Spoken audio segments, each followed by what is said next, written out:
माह रजब की पहली जुमेरात जुम्मा एक तस्बीह पढ़ लो, 80,000 हाजात पूरी, दौलत इज्जत शिफा औलाद शादी सब इंतजार करते हैं इन दोनों का। बिस्मिल्लाहिर्रहमानिर्रहीम। मोहतरम नादरीन, रजब का महीना इंतहाई अजमत वाला महीना है कि जिसमें खुदा की बे इंतहा रहमत अब्रे बहारी की तरह बरसती है और इसके अमाल खसूसी जजा और पादाश और दुगने सवाब के हामिल हैं। इस महीने में रोजा रखना, उम्रा बजा लाना, शबे बेदारी करना और जियारत और दुआ में मशगूल रहना इंसान को सादत की बुलंदियों तक पहुंचा देता है। जब लोग इस महीने का एहतराम बहाल रखते हैं और इसका हक अदा करते हैं, हजारों फरिश्तों के हमरा एक खास नूरानियत के साथ वो जन्नत में दाखिल होंगे। रजब खूब सवाब कमाने का महीना है। इस महीने में नेकियों का अजर डबल कर दिया जाता है। इसमें दुआएं कबूल होती, इसमें मुश्किलात हल होती हैं और इस महीने में मोमिन की दुआ रद्द नहीं की जाती। रसूलुल्लाह सल्लल्लाहु अलैहि वसल्लम ने फरमाया, अल्लाह पाक के पसंदीदा महीनों में रजब का महीना है। ये अल्लाह पाक का महीना है। जिसने अल्लाह पाक के महीने रजब की ताजीम की, उसने अल्लाह पाक के हुक्म की ताजीम की, और जिसने खुदा ताला के हुक्म की ताजीम की, अल्लाह पाक उसको नेमतों वाले बागात में दाखिल करेगा और उसके लिए अपनी बड़ी रजा वाजिब करेगा। एक और मकाम पर इरशाद फरमाया, रजब अल्लाह पाक का महीना और शाबान मेरा महीना और रमजान मेरी उम्मत का महीना है। प्यारे आका सल्लल्लाहु अलैहि वसल्लम एक बार सहाबा इकराम से इरशाद फरमाया, तुम पर लाजिम है कि माह रजब की रातें क़याम में गुजारो और उसके दिन रोजे की हालत में गुजारो, और जो शख्स इस महीने के किसी दिन में 50 रकत नमाज पढ़े, इस तरह की हर रकत में बकदर इस्तिताअत कुरान पाक की तिलावत करे, तो अल्लाह पाक उस शख्स को उसके बालों और रुओं की तादाद के बराबर नेकियां अता फरमाएगा। एक बार प्यारे आका सल्लल्लाहु अलैहि वसल्लम ने रजब के महीने में जुमे का खुतबा देते हुए इरशाद फरमाया, ऐ लोगो, बेशक तुम पर एक अजीम महीना साया फगन है। इस महीने में नेकियों का अजर दुगना दिया जाता है। इस महीने में दुआएं कबूल होती हैं, इसमें मुश्किलात हल होती हैं और इस महीने में मोमिन की दुआ रद्द नहीं होती। बस जो शख्स इस महीने में कोई भलाई का काम करे तो उसको कई गुना अजर दिया जाता है। सरकार मदीना सल्लल्लाहु अलैहि वसल्लम का फरमान है, रजब के महीने में इस्तगफार की कसरत करो, बस बेशक इसके हर लम्हे में कई कई अफराद को अल्लाह पाक आग से खुलासी अता फरमाता है। हजरत अकरमा हजरत इब्ने अब्बास रजी अल्लाह ताला अन्हु से रिवायत है, हजूर अकरम सल्लल्लाहु ताला अलैहि वसल्लम ने इरशाद फरमाया, रजब अल्लाह रब्बुल इज्जत का महीना है, शाबान मेरा महीना है और रमजान मेरी उम्मत का महीना है। हजरत मूसा बिन इमरान रजी अल्लाह ताला अन्हु फरमाते हैं, मैंने हजरत अनस बिन मालिक रजी अल्लाह ताला अन्हु से सुना, आपने फरमाया, जन्नत में एक नहर है जिसे रजब कहते हैं, इसका पानी दूध से ज्यादा सफेद और शहद से ज्यादा मीठा है। जो शख्स रजब के महीने में एक रोजा रखे, अल्लाह रब्बुल इज्जत उसे इस नहर से पानी पिलाएगा। हजरत जिन्नून मिस्री रहमतुल्लाह अलैह फरमाते हैं, रजब आफात के तर्क, शाबान इबादात के इस्तेमाल और रमजान करामात की इंतजार का महीना है। बस जिसने आफात को तर्क न किया, इबादात से ताल्लुक न जोड़ा और करामात का इंतजार न किया, वो अहले बातिल से है। आपने मजीद फरमाया, रजब खेती का महीना है, शाबान पानी देने का महीना और रमजान खेती काटने का महीना है। और हर वो शख्स जो बोता है, काटता है और अपने अमल का बदला पाता है, और जिसने खेती को जाया किया वो कटाई के दिन पशेमान होता है, अपने गुमान के खिलाफ पाता और बुरे अंजाम को देखता है। बास सालेहीन ने फरमाया, साल एक दरख्त की तरह है, रजब उसके पत्तों के दिन है, शाबान उसके फल लाने और रमजान फल चुनने के दिन है। कहते हैं अल्लाह रब्बुल इज्जत की मगफरत हासिल करने, शाबान शिफात के हुसूल, रमजान नेकियों के बढ़ने, लैलतुल कदर नज़ूल रहमत और यौम अरफा तकमील दीन की खुसूसियत रखता है। रजब की पहली जुमेरात और जुमे के दिन ये एक तस्बीह जिसने पढ़ी गैब से 800 करोड़ मिलेंगे। सीने का राज पहली बार बता रहा हूँ। आज आपके लिए एक ऐसा मुजर्रब और आजमुदा अमल लेकर हाजिर खिदमत हुआ हूँ कि अगर आज आप इस अमल को मेरे बताए हुए तरीके के मुताबिक कर लेते हैं तो इंशाअल्लाह ताला दौलत बारिश की तरह आपके घर बरसेगी, दौलत आप पर फिदा हो जाएगी। मोहतरम नाज़रीन इकराम, मुख्तसर सी वीडियो को अगर आज आप मुकम्मल देख लेते हैं और पूरे अमल को अच्छे तरीके से समझ लेते हैं तो मैं गारंटी देता हूं कि आपकी जिंदगी बदल जाएगी। लेकिन शर्त सिर्फ इतनी है कि वजीफे को सिर्फ देखना नहीं है, इसको सच्चे दिल और सच्ची नीयत के साथ करना भी है, तभी आपको फायदा होगा। जो मेरा भाई, जो मेरी बहन, जो मैं रात को और जुमे के दिन असर की नमाज के बाद सिर्फ और सिर्फ एक मरतबा इस सूरत को पढ़कर अल्लाह से हाथ उठाकर दुआ मांगता है तो उसकी दुआ फौरन कबूल हो जाती है। नाजरीन, अगर आपको इस पूरी दुनिया की सल्तनत चाहिए, आज तक आपको जो नहीं मिला, जो मैं रात और जुमे के दिन इस सूरत को एक मरतबा असर की नमाज के बाद पढ़कर देख ले। इस सूरत को पढ़ने के बाद आप हाथ उठाकर जो भी मांगोगे, आपके हाथ बाद में नीचे आएंगे, आपकी दुआ पहले कबूल हो जाएगी। और दुआ मांगने के फौरन बाद 1 से 2 घंटे के अंदर अंदर आप अपनी आंखों से मौजज़ात देखेंगे। जो कुछ आपने अल्लाह से मांगा फौरन आपको मिल जाएगा। मोहतरम नाज़रीन, ये अल्लाह का कलाम है। कुरान मजीद अल्लाह पाक की एक ऐसी किताब है जिसको अल्लाह पाक ने दुनिया के शुरू होने से आज तक और ता क़यामत तक इसकी हिफाजत का जिम्मा खुद ले रखा है। यानी जब से ये کائنات بنی ہے۔ 4 کتابیں نازل ہوئی ہیں، تورات، زبور، انجیل اور قرآن پاک۔ بقیہ 2 کتابیں ہیں، ان میں تبدیلی ہو چکی ہے، اب ان پر عمل کرنا ہمارے لیے درست نہیں ہے، لیکن واحد قرآن مجید ایک ایسی کتاب ہے کہ جس کی حفاظت کا ذمہ اللہ نے لے رکھا ہے۔ میرا اللہ قرآن میں فرماتا ہے، میں جسے چاہوں عزت دوں، جسے چاہوں ذلت دوں، جسے چاہوں بیٹے دوں، جسے چاہوں بیٹیاں عطا کر دوں، جسے چاہوں دونوں ہی عطا کر دوں، جسے چاہوں کچھ بھی نہ عطا کروں، جسے چاہوں رزق کھول دوں، جس کا چاہوں رزق تنگ کر دوں۔ تو ناظرین اکرام، یہ میرے اللہ نے قرآن میں واضح آیات میں بتا دیا ہے۔ قرآن مجید کی ایک ایک جو آیت ہے، ایک ایک جو زبر زیر پیش ہے، وہ حق ہے، سچ ہے، اور اس قرآن مجید میں اتنی برکت ہے، اتنی طاقت ہے کہ ایک مرتبہ اگر اس قرآن کو جو شخص اپنے سینے سے لگا لیتا ہے تو پھر اس دنیا کی کوئی ایسی چیز نہیں جو اس کو حاصل نہ ہوگی، اور اس کی دنیاوی تمام تر پریشانیاں ختم ہو جائیں گی۔ قرآن مجید اللہ کی سچی کتاب ہے، یہ اللہ کا پیغام اپنے بندوں کے نام ہے، اس سے ایمان بڑھتا ہے اور دلوں کے زنگ اترتے ہیں۔ قرآن مجید کی تلاوت کرنا باعث برکت اور ثواب ہے، مگر افسوس کا مقام ہے کہ ہماری اکثریت تلاوت قرآن مجید سے غافل ہے، دنیا کے کاموں میں اپنا وقت لگانے سے گریز کرتے ہیں، جبکہ تلاوت قرآن کے لیے وقت نہیں ملتا۔ بہانہ کیا جاتا ہے، یقین جانے تلاوت قرآن پاک سے اللہ وقت میں برکت ڈالتا ہے۔ آج سے یہ عہد کریں کہ انشاءاللہ قرآن مجید کی تلاوت کے لیے روزانہ وقت نکال کر کم از کم 2-3 رکوع تلاوت کریں گے اور اس کو سمجھیں گے، اس کو ترجمے کے ساتھ پڑھیں تاکہ پتہ چلے اللہ تعالیٰ اپنے بندوں سے کیا فرماتے ہیں۔ قرآن کی تلاوت کی فضیلت کے بارے میں قرآن و سنت کی روشنی میں جانتے ہیں۔ رسول اللہ صلی اللہ علیہ وآلہ وسلم نے فرمایا، تم قرآن پڑھو اس لیے کہ قرآن قیامت کے دن اپنے پڑھنے والوں کے لیے سفارشی بن کر آئے گا۔ ایک دوسری حدیث میں ہے کہ قرآن کے سفارش کو قبول کیا جائے گا، قرآن کو پڑھنے کے بعد اس کو اپنی عملی زندگی میں لانے والوں کے لیے بھی جھگڑا کرے گا اور نجات دلائے گا۔ رسول اللہ صلی اللہ علیہ وآلہ وسلم نے فرمایا، قیامت کے دن قرآن اور قرآن والے جو اس پر عمل کرتے تھے ان کو لایا جائے گا، سورت بقرہ اور آل عمران پیش ہوں گی اور اپنے پڑھنے والوں کی طرف سے جھگڑا کریں گی۔ آپ صلی اللہ علیہ وآلہ وسلم نے یہ بھی فرمایا، تم میں سے سب سے بہتر وہ ہے جس نے قرآن پڑھا اور اس کو پڑھایا۔ قرآن کو جو لوگ مضبوطی سے تھام لیتے ہیں تو اللہ تعالیٰ ان کو بلند کر دیتا ہے، وہ دنیا میں بھی عزت حاصل کرتے ہیں اور آخرت میں بھی جنت میں داخل ہوگا انشاءاللہ۔ جو قرآن کی تلاوت اور تعلیمات سے دور ہوتے ہیں اور اپنی زندگی اپنی مرضی اور چاہت سے بسر کرتے ہیں تو پھر ایسوں کو اللہ ذلیل و خوار کر دیتے ہیں۔ چنانچہ نبی اکرم صلی اللہ علیہ وآلہ وسلم نے فرمایا، اللہ تعالیٰ اس کتاب قرآن مجید کی وجہ سے بہت سے لوگوں کو سر بلند فرمائے گا اور دوسروں کو ذلیل کرے گا۔ قرآن مجید کی تلاوت کرنے سے ہر حرف کے بدلے میں 10 نیکیاں ملتی ہیں۔ قیامت کے روز انسان ایک نیکی کے لیے مارا پھرے گا، لہذا نیکیوں کے حصول کے لیے تلاوت قرآن پاک کو معمول بنانا چاہیے۔ رسول اللہ صلی اللہ علیہ وآلہ وسلم نے ارشاد فرمایا، جس نے کتاب اللہ کا ایک حرف تلاوت کیا اس کو ایک نیکی ملے گی اور ایک نیکی کا بدلہ کم از کم 10 گنا ہے۔ میں نہیں کہتا کہ الف لام میم ایک حرف ہے، لیکن الف لام میم ایک حرف، لام میم دوسرا اور میم تیسرا حرف ہے۔ قرآن کو یاد کرنا اور اس کو حفظ کر کے اپنے سینے میں محفوظ کرنا سعادت مندی ہے۔ آپ صلی اللہ علیہ وآلہ وسلم نے فرمایا، بے شک وہ آدمی جس کے دل میں قرآن کا کچھ حصہ نہیں، وہ ویران گھر کی طرح ہے۔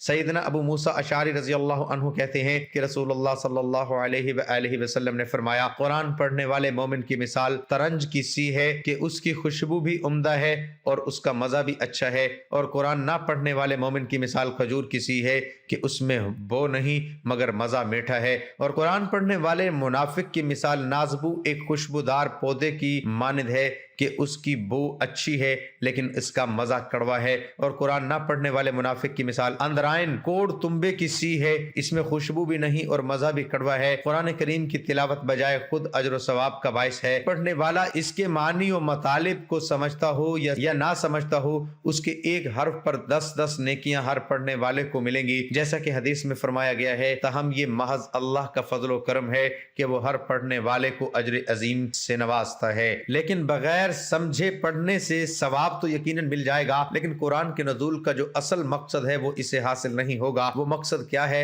ہدایت اور روشنی۔ یہ تو صرف اسے ہی ملے گی جو قرآن کو سمجھنے کی اور اس کے معنی و مطالب سے آگاہی حاصل کرنے کی کوشش کرے گا۔ آج اس قرآن کے پڑھنے والے تو لاکھوں نہیں ہو کروڑوں کی تعداد میں ہیں، لیکن اس میں بیان کردہ اصول و ضوابط اور تعلیمات و ہدایات کو سمجھنے والے کتنے ہیں؟ تھوڑے، بالکل تھوڑے۔ حالانکہ اللہ تعالیٰ نے فرمایا وَلَقَدْ يَسَّرْنَا الْقُرْآنَ कुराना लिज़िक्रि फहल मिन मुद्दकिर, हमने कुरान को आसान किया है नसीहत हासिल करने के लिए, क्या पस कोई है नसीहत हासिल करने वाला। नाज़रीन किराम, पीर के दिन कुरान मजीद की एक मुख्तसर सी सूरत का वजीफा है आपकी खिदमत में लेकर हाजिर हुआ हूँ। और इस सूरत की बरकत यह है कि अगर आपको दौलत की जरूरत है, पैसों की शदीद जरूरत है, आपको जाती घर की शदीद जरूरत है, क्योंकि जाती घर एक बहुत अहम चीज है। नाज़रीन, आज इस दौर में मैं समझता हूँ कि खुश नसीब लोग हैं कि जिनका जाती घर है, तो जिनका नहीं है, रजब की पहली जुमेरात और जुमे के दिन इस अमल को करके एक मरतबा हाथ उठाकर अल्लाह से मांग लो। आपको एक महीने के अंदर अंदर आपका जाती घर मिल जाएगा,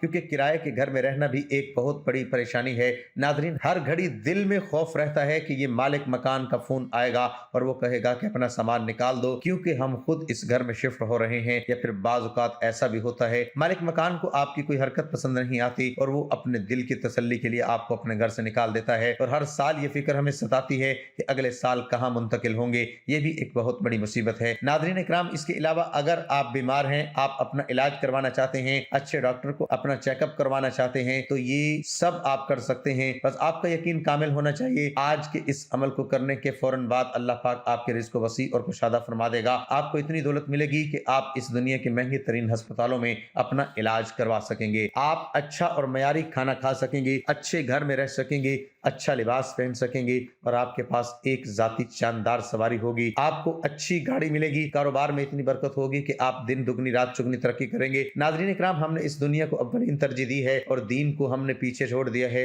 और यही हमारी ज़वाल की एक बड़ी वजह है। हमारी नाकामी की एक बड़ी वजह यह है कि हमने अल्लाह और अल्लाह के नबी सल्लल्लाहु अलैहि वसल्लम का बताया हुआ रास्ता छोड़ दिया है और दुनिया के पीछे ऐसे भाग रहे हैं। न फर्ज नमाज की फिक्र है, न तिलावत कुरान की फिक्र है, न सदका और खैरात की फिक्र, और बाद में परेशान रहते हैं और इधर उधर हम फिर सर भटकते हैं कि ये हमें क्या हो रहा है, हमारे साथ हमारी तो जिंदगी दुश्वार हो रही है। तो नाज़रीन इकराम, इस मुश्किल के वक्त से निकलने का एक रास्ता आपको बता रहा हूँ। खुदा की कसम, अगर आपने अमल कर लिया तो सारी जिंदगी आप इस बंदा नाचीज को दुआएं देंगे। इस वजीफे को आपने एक मरतबा कर लें, सारी दुनिया में आपको एक मरतबा इस अमल को करना है। मुख्तसर सा एक अमल है जुमेरात और जुमे के दिन का, और जो लोग रोज असर की नमाज के बाद इस सूरत को पढ़कर, यानी फर्ज नमाज पढ़ने के फौरन बाद, हाथ उठाने से पहले, दुआ मांगने से पहले वो इस सूरत को एक मरतबा पढ़कर अल्लाह से दुआ मांगते हैं, तो अल्लाह ने उनकी ऐसी ऐसी गायबी मदद की है कि आज अगर आपको मैं उनके नाम गिनवाना शुरू कर दूं और जो मौजज़ात मैंने अपनी आंखों से देखे, जो वाकयात मैंने सुने, आपको मैं बताना शुरू कर दूं तो वक्त की कमी की वजह से आपको नहीं बता सकूंगा और वीडियो काफी लंबी हो जाएगी। नाज़रीन, मुख्तसर बात यह है कि आपने सिर्फ इस वजीफे को दिल लगाकर करना है। कुरान मजीद की एक सूरत का वजीफा है, जुमेरात और जुमे के दिन असर की नमाज के बाद आपने करना यह है कि सबसे पहले तो आप जब असर की नमाज अदा कर लें, उसकी एक और शर्त यह है कि जो भी मर्द हजरात हैं उनको ये करना है कि हर नमाज बाजमात अदा करनी है। वो बाजमात नमाज अदा करने की एक वजह यह है कि इस वजीफे का असर तब ही होगा जब आप बाजमात नमाज अदा करेंगे। और खवातीन इस वजीफे को घर में कर सकती हैं, उनके लिए कोई इसमें पाबंदी नहीं है, क्योंकि हमारी एक कोताही ये है, आजकल माशरे में जो दिख रही है वो ये है कि जो मर्द हजरात हैं ज्यादातर उनकी ये कोताही है, वो सुस्ती की वजह से मस्जिद की तरफ नहीं जाते। अब इस अमल को करने से पहले आप जो मर्द हजरात हैं उन्होंने ये कोशिश करनी है कि 5 वक्त की नमाज जो है वो बाजमात अदा करनी है, और असर की नमाज के बाद जब आप इस सूरत को पढ़ेंगे, इंशाअल्लाह इसके असरात और फायदे और बरकतें आप अपनी आंखों से देखना शुरू कर देंगे। तो जब आपने असर की नमाज बाजमात अदा कर ली तो एक तो वो दुआ होती है। नाजरीन, जो फर्ज नमाजों के बाद बाजमात जब नमाज अदा होती है तो सब हाथ उठाकर मांगते हैं, वो दुआ तो आपने मांगनी है। उसके बाद आपने ये अमल करना है और फिर आपने अपनी जो एक जाती दुआ है उसके लिए हाथ उठाने हैं। अमल का तरीका सुन लें। सबसे पहले आपने अव्वल व आखिर 7 मरतबा दुरूद शरीफ पढ़ना है। एक बार सवाब की नीयत से मेरे साथ भी पढ़ लें दुरूद पाक। अल्लाहुम्मा सल्ली अला मुहम्मदिन व अला आलि मुहम्मदिन कमा सल्लैता अला इब्राहीम व अला आलि इब्राहीम इन्नका हमीदुम मजीद। अल्लाहुम्मा बारिक अला मुहम्मदिन व अला आलि मुहम्मदिन कमा बारकता अला इब्राहीम व अला आलि इब्राहीम इन्नका हमीदुम मजीद। दुरूद पाक पढ़ने के बाद फिर आपने 10 मरतबा, यह कुरान मजीद की एक आयत है, आपने 10 मरतबा पढ़ना है। दुरूद पाक के बाद आपने 10 मरतबा या रज़्ज़ाक़ु पढ़ना है और اس کے بعد 10 مرتبہ یا وہابو پڑھنا ہے۔ یا رزاقو یا وہابو آپ نے دونوں نام ملا کر پڑھنے ہیں تو یہ ایک شمار ہوگا۔ اسی طرح آپ نے یا رزاقو یا وہابو 10 مرتبہ پڑھنا ہے۔ پھر آپ نے یہ چھوٹی سی سورت کوثر کو صرف 3 مرتبہ پڑھ لینا ہے۔ انا اعطیناک الکوثر فصل لربک وانحر ان شانئک هو الابتر، اور 3 مرتبہ آپ نے 4 قل پڑھنے ہیں۔ بسم اللہ الرحمن الرحیم، قل یا ایہا القافرون لا اعبد ما تعبدون ولا انتم عابدون ما اعبد ولا انا عابد ما عبدتم ولا انتم عابدون ما اعبد لکم دینکم ولی دین۔ تم فرماؤ اے کافرو، نہ میں پوجتا ہوں جو تم پوجتے ہو اور نہ تم پوجتے ہو جو میں پوجتا ہوں، ورنہ میں پوجوں گا جو تم نے پوجا اور نہ تم پوجو گے جو میں پوجتا ہوں، تمہیں تمہارا دین اور مجھے میرا دین۔ سورۃ اخلاص۔ بسم اللہ الرحمن الرحیم، قل هو اللہ احد اللہ الصمد لم یلد ولم یولد ولم یکن لہ کفوا احد۔ تم فرماؤ وہ اللہ ہے، وہ ایک ہے، اللہ بے نیاز ہے، نہ اس کی کوئی اولاد اور نہ وہ کسی سے پیدا ہوا اور نہ اس کے جوڑ کا کوئی۔ بسم اللہ الرحمن الرحیم، قل اعوذ برب الفلق من شر ما خلق ومن شر غاسق اذا وقب ومن شر النفاثات في العقد ومن شر حاسد اذا حسد۔ تم فرماؤ میں اس کی پناہ لیتا ہوں جو صبح کا پیدا کرنے والا ہے، اس کی سب مخلوق کے شر سے اور اندھیری ڈالنے والے کے شر سے جب وہ ڈوبے، اور ان عورتوں کے شر سے جو گروہوں میں بھونکتی ہیں، اور حسد کرنے والے کے شر سے جب وہ مجھ سے جلے۔ بسم اللہ الرحمن الرحیم، قل اعوذ برب الناس ملک الناس الہ الناس من شر الوسواس الخناس الذی یوسوس فی صدور الناس من الجنت والناس۔ تو کہو میں پناہ پکڑتا ہوں لوگوں کے رب کی، لوگوں کے بادشاہ کے، لوگوں کے معبود کی، وسوسہ ڈالنے والے کے شر سے جو ہٹ ہٹ کر آنے والا ہے۔ وہ جو لوگوں کے سینوں میں وسوسہ ڈالتا ہے، جنوں اور انسانوں میں سے۔ قرآن پاک کی آخری صورتوں میں سے 4 صورتیں لفظ قل سے شروع ہوتی ہیں، سورۃ اخلاص، سورۃ کافرون، سورۃ الناس، سورۃ الفلق۔ 4 قل انہی سے مراد ہیں۔ مسلمان ان صورتوں کا ورد کرتے ہیں تاکہ خوف سے محفوظ اور پناہ اور حفاظت میں رہیں۔ حضرت جبرائیل رضی اللہ عنہ فرماتے ہیں کہ رسول اللہ صلی اللہ علیہ وسلم نے ان سے فرمایا کہ تم یہ چاہتے ہو کہ تم سفر میں جاؤ تو وہاں تم اپنے سب رفقا سے زیادہ خوشحال بامراد ہو اور تمہارا سامان زیادہ ہو جائے۔ انہوں نے عرض کیا یا رسول اللہ بے شک میں ایسا چاہتا ہوں۔ آپ نے فرمایا کہ آخر قرآن کی 5 صورتیں، سورۃ کافرون، سورۃ نصر، سورۃ اخلاص، سورۃ فلق، سورۃ الناس پڑھا کرو، اور ہر سورت کو بسم اللہ سے شروع کرو اور بسم اللہ ہی پر ختم کرو۔ حضرت جبرائیل رضی اللہ تعالیٰ عنہ فرماتے ہیں کہ اس وقت میرا حال یہ تھا کہ سفر میں اپنے دوسرے ساتھیوں کے بمقابل قلیل ذات خستہ حال ہوتا تھا جب رسول اللہ صلی اللہ علیہ وسلم کی اس تعلیم پر عمل کیا۔ میں سب سے بہتر حال میں رہنے لگا۔ حضرت ابن عباس رضی اللہ عنہما سے روایت ہے، فرمایا کہ رسول اللہ صلی اللہ علیہ وآلہ وسلم نے ارشاد فرمایا اذا زلزلت نصف قرآن کے برابر ہے، اور قل هو اللہ احد نصف قرآن کے برابر، اور قل یا ایھا الکافرون نصف قرآن کے برابر۔ حضرت ابن عمر رضی اللہ عنہما سے روایت ہے، فرمایا رسول اللہ صلی اللہ علیہ وآلہ وسلم نے ارشاد فرمایا کہ قل هو اللہ احد نصف قرآن کے برابر ہے، اور قل یا ایھا الکافرون نصف قرآن کے برابر ہے۔ اور رسول اللہ صلی اللہ علیہ وسلم فجر کی 2 رکعتوں میں یہی 2 صورتیں پڑھتے تھے۔ اس کے بعد ایک تسبیح آپ نے حسبنا اللہ ونعم الوکیل کی کرنی ہے۔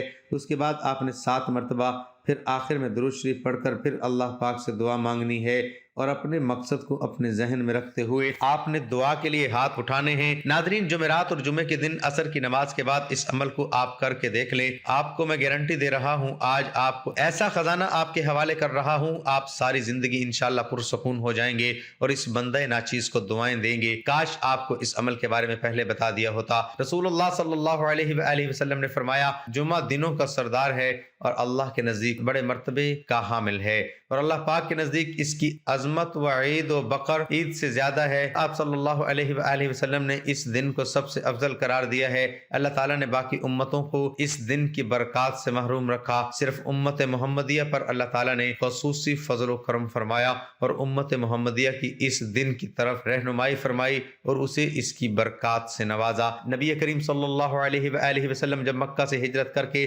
مدینہ پہنچے تو نبی سالم بن عوف کے علاقے میں نماز جمعہ کا وقت ہو گیا، اور یہاں آپ صلی اللہ علیہ وآلہ وسلم نے اپنی زندگی کا پہلا جمعہ ادا کیا۔ فرض نمازوں کی طرح نماز جمعہ کی بھی بڑی اہمیت ہے، اور یہ نماز دوسری فرض نمازوں سے کہیں زیادہ افضل ہے۔ نماز جمعہ ایسا فریضہ ہے جس کی ادا کرنا ہر مسلمان پر لازم ہے اور ضروری ہے، اس کا تارک گنہگار ہے۔ نماز جمعہ بغیر کسی شرعی عذر کے چھوڑنے والے لوگوں کو رسول اللہ صلی اللہ علیہ وآلہ وسلم نے سخت وعید سنائی۔ آخر میں اللہ سے دعا ہے کہ اللہ پاک تمام سننے والوں کو اس وظیفے پر عمل کرنے کی توفیق عطا فرمائے۔ ناظرین کرام، اللہ تعالیٰ کے 99 ناموں میں سے کوئی ایک نام لکھ کر کمنٹ باکس میں ضرور شیئر کریں۔ اللہ ہم سب کا حامی و ناصر ہو، آمین۔